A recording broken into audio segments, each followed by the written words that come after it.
What happens when a polished television moment starts to crack in real time?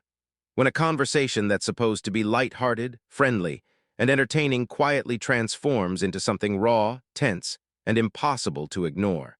Tonight's story is one of those rare moments where the mask slips and everyone in the room feels it. At first, everything unfolds exactly as expected. The studio lights glow. The band finishes their intro. Applause ripples through the crowd as the host strides onto the stage with his signature confidence, greeting the audience like it's just another flawless night of television. It's the kind of opening viewers have seen hundreds of times before. Comfortable, familiar, safe. And then the guest walks out, a well-known comedian, a respected writer, someone audiences recognize instantly. He waves, smiles, takes his seat across from the host. The two exchange pleasantries. Compliments are traded. The host praises recent work, referencing a popular sketch and mentioning how much it made him laugh at home. On the surface, it's warm and friendly, two professionals celebrating each other in front of millions. But there's something just slightly off. The guest responds politely but not enthusiastically. His smile doesn't quite reach his eyes. His answers are measured, restrained, almost guarded.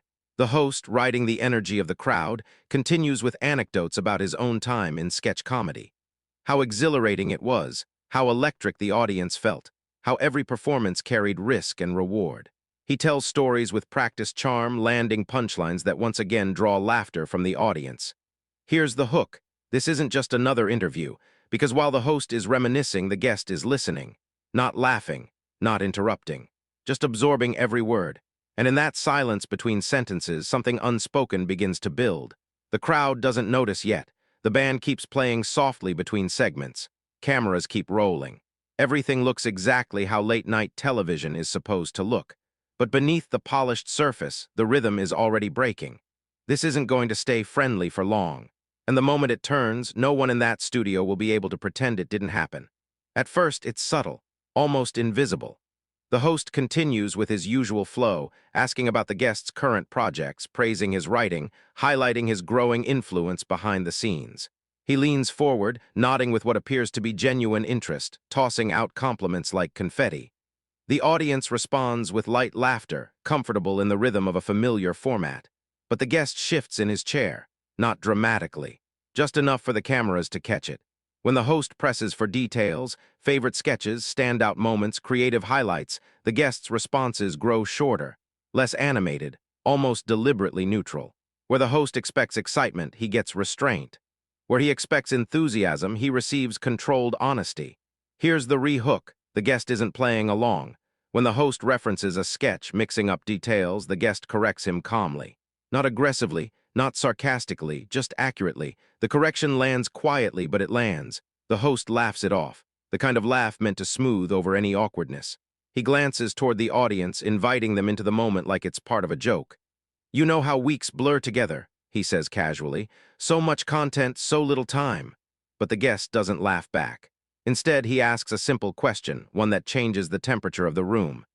"Do you actually watch the show?" he says evenly. "Or are you just reading what someone else prepared for you?" Silence. The audience freezes, unsure if they're witnessing a bit or something real. The band stops moving. A cough echoes from somewhere in the back row. The host's smile stiffens for half a second, just long enough for cameras to capture it. He reassures him, of course he watches, of course he cares, of course he's invested. But the guest doesn't retreat. He presses again, pointing out patterns. How every interview circles back to the host's own past. How every conversation becomes another story about what the host once did. How little of it feels personal. How little of it feels present. Now the tension is undeniable. This isn't banter anymore. This is confrontation, quiet, controlled, and happening live. And the audience knows it. The shift is unmistakable now. The host tries to steer the conversation back to safer ground, but the energy has already changed. His jokes land softer. His laughter sounds forced. He straightens his tie, adjusts his posture, searching for control in small gestures. The guest leans forward, and when he speaks again, the words carry weight. He doesn't accuse. He doesn't insult. He simply states what he believes, that the host isn't truly present, that the questions feel scripted, that the curiosity feels manufactured, that the interest feels performative.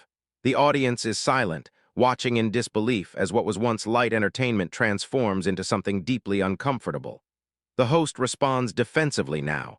He reminds the guest that this is television, that producers research guests, that note cards are part of the job, that smooth conversations don't happen by accident. But here's the re-hook. The guest isn't arguing about professionalism, he's talking about authenticity. Connecting with people isn't about reading facts, he says. It's about seeing them, and right now I don't feel seen. The words don't raise in volume, but they cut deeper than shouting. The host stands up. Not aggressively, but abruptly enough to scatter the papers on his desk. His voice tightens. He asserts authority. This is his stage, his show, his responsibility. The guest rises too, and now the confrontation is no longer subtle. This is no longer a conversation about comedy.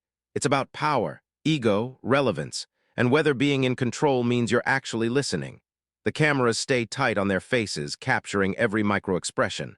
The audience doesn't move. No laughter, no applause, just shock. And then the host says the words that end it. This interview is over. Security is called, and the studio holds its breath. 2 security guards appear from the wings, uncertain, uncomfortable, clearly not expecting to intervene in a live broadcast. The guest looks from them to the host, disbelief flickering across his face. For what? He asks. For telling the truth? The host doesn't hesitate. He calls it disrespect. An attack, an ambush, a violation of the space he's responsible for protecting. But the guest refuses to back down. You keep calling this your house, he says. But it's not. It's a studio, and you're just the person sitting in the chair today. The audience gasps. Phones begin to rise in the crowd as people realize they're witnessing something that will be replayed, debated, dissected. The host's face drains of color. His jaw tightens. The guards gently gesture toward the exit. The guest hesitates, not defiant now, but disappointed, almost pleading. He offers one last chance for conversation, for honesty. For resolution, the host refuses, and so the guest walks, but not silently. As he moves toward the wings, flanked by security, he turns back. Everyone here saw what just happened, he says. They didn't see disrespect. They saw someone run from the truth. He pauses at the edge of the stage. The saddest part, I used to respect you. Then he disappears. The audience remains frozen. No applause, no laughter, just stunned stillness. And for the first time all night, the host stands alone on his own stage. The host turns back to the audience, forcing a smile that doesn't reach his eyes. Well, that was something, he says. No one laughs. He tries again, a weak joke. A gesture toward commercial break. The camera's cut, but the room doesn't relax. Crew members exchange glances. The band sits motionless. The energy feels heavy, unsettled. Backstage, the guest walks through narrow hallways with the guards, passing crew members who avoid eye contact. His phone vibrates nonstop in his pocket, messages already pouring in. On stage, the host slumps against his desk. A producer approaches carefully, clipboard in hand. That didn't look good, she says. He bristles, claims he was attacked, that he was disrespected on his own show, but she doesn't back down. People heard what he said, she replies, and they're thinking about it. The host goes quiet. Here's the re-hook. This isn't just a viral moment, it's a mirror. And for the first time, the host seems unsure of what he sees reflected back. When the show returns from break, the atmosphere has changed. The host's voice is softer now, less polished, less practiced. He looks directly into the camera. What just happened was intense, he admits, and I didn't handle it well. The audience listens, silent. He acknowledges the accusations, that he sometimes relies too heavily on preparation, that he repeats familiar stories, that he doesn't always dig as deeply as he should. But that doesn't mean I don't care, he says. It means I'm human. Here's the re-hook. He apologizes, not with humor, not with deflection, but with vulnerability. I protected my ego instead of listening, he admits. And that was wrong. The audience begins to clap slowly, not in celebration, but in recognition.